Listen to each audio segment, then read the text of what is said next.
ధ్యానంలో మార్కు సువార్త 16వ అధ్యాయము 1 నుంచి 8 వరకు మనం ధ్యానం చేస్తున్నాం.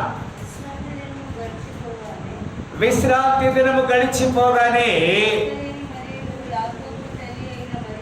యాకోబు తల్లి అయిన మరియయు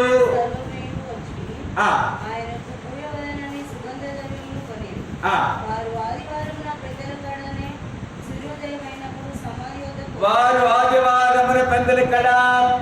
సూర్యోదయమైనప్పుడు సమాధి వద్దకు వచ్చిచుండగా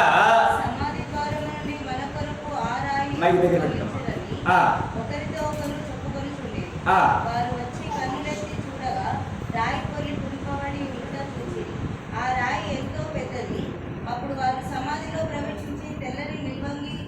ధరించుకొని ఉన్న ఒక పడుచువాడు కుడివైపున కూర్చుంటూ ఇక్కడ ఈ మాటలు మనం